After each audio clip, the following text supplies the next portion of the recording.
really good win for us. Got a lot of respect for LSU and their program, and they're good. They're hard to defend, and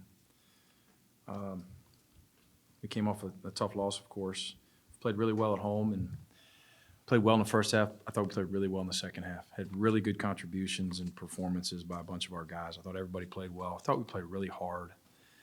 Appreciative to the fans that showed up, especially being a uniquely late 9 p.m. tip. So good win for us, and back to it. Got to get rest. No off day, and another great opportunity on Saturday against another really good team. I guess the story kind of within the game today, Blue kind of came really close to getting the Yeah. first triple-double for you guys since Yeah. 2021. Just again, the progress he continues to make, and he's Yeah. helping in so many different ways right now. He is. As a freshman, I just said on the radio, he was a talented freshman that could make shots and was developing in other areas. And now he's a good player. Now he's a good SEC player, who had a whale of a game and only made 1 3. Arguably his biggest strength, definitely last year and maybe early this year, but just rounding out his game. 8 assists and 0 turnovers, and really rebounded well, played really hard. Proud for him.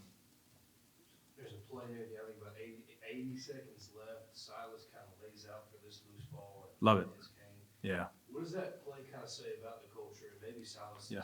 role in kind of building that play on? It says a lot. I mean, that's a microcosm of what we're trying to be. That exemplifies culture as action. That exemplifies what we're trying to do on a daily basis, things that we can control. This whole league. I mean, there's 16 really good teams that play really hard, and whether we're making shots or not, we've struggled with it at times. We've struggled with free throws. We've struggled with turnovers. But for the most part, especially at home, these guys have laid it on the line and played really hard, and you love to see that. And that's who Silas is. How many times have you seen an opposing team score 27 points on 9 3-pointers, and just kind of how your guys kind of kept their composure, not kind of letting that get Yeah. a little bit? Yeah, early in the game, the scout for us was, it starts with those 2 guards, Carter and Sears, who are just a handful to defend, and that staff and Matt, they put them in space and they run different actions for them, and they're just hard to keep up with. And so that was the focal point, and some other guys stepped up and hit some shots, and they had it going. So that was something we talked a lot about at halftime, and then obviously the 10 turnovers that we had and only 3 in the second half. That was the biggest factor for us offensively in the second half. But sometimes really good players in this league allow their teammates to get a little bit more open, maybe more so than if there was a little bit more parity out there in the court. And so it starts with Sears and Carter, and then they got it going a little bit as well. Defended the 3 better in the second half.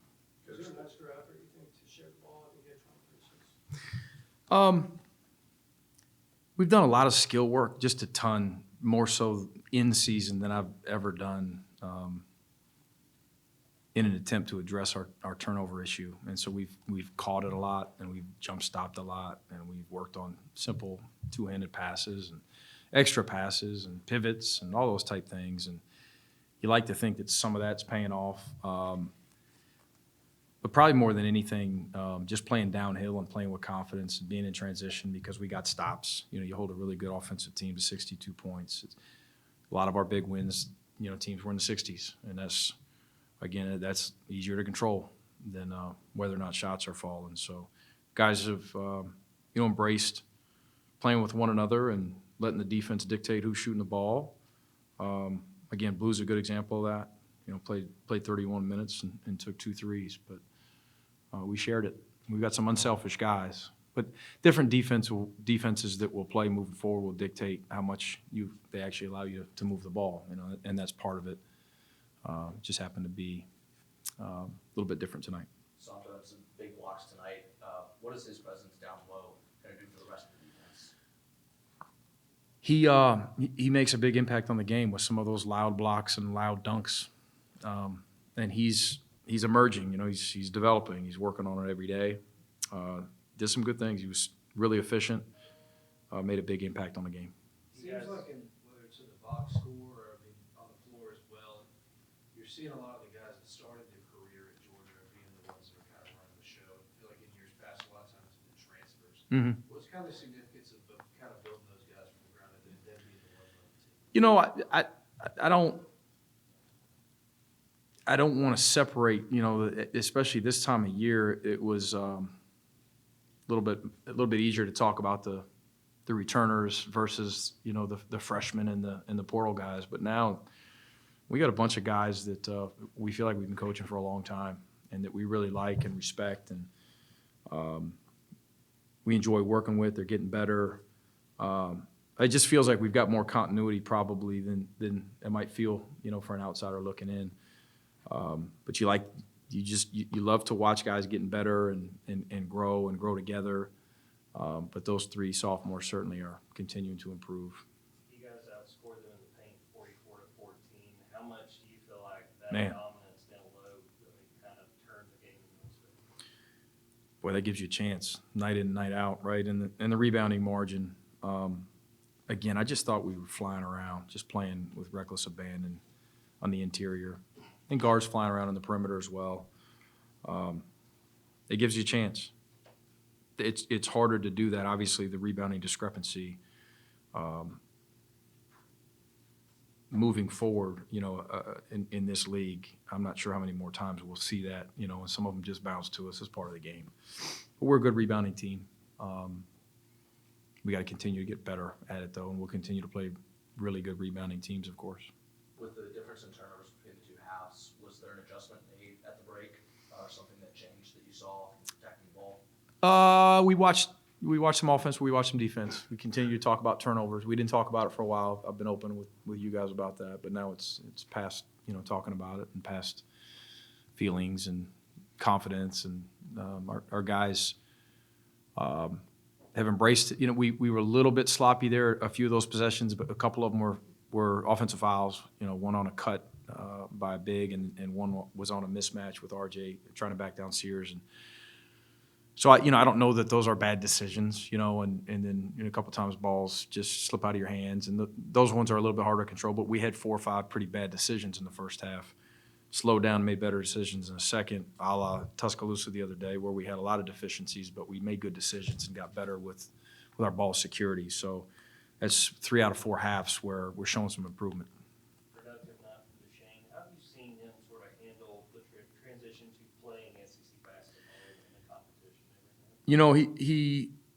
He had a really good game here last year. He had a lot of options. We're fortunate to that he chose us, of course. And he got off to such an incredible start, and then the SEC came. And people forget, he's a true sophomore who played his first season at a much lower level, in a league that's very different than the SEC. So, falling into some deficiencies, some turnovers, some of those freshman blues as a sophomore, because you can kind of look at him as a freshman. It really wasn't a surprise to our staff. And I admire the way that he's kind of dug himself out of it. I thought it was his best game. And he's practiced really well the last couple of days. He's got to continue to grow with his decisions. You can't just put your head down against an SEC defense and go full speed and hope it all works out, because jump up in the air and just just the defenses, the length, the discipline,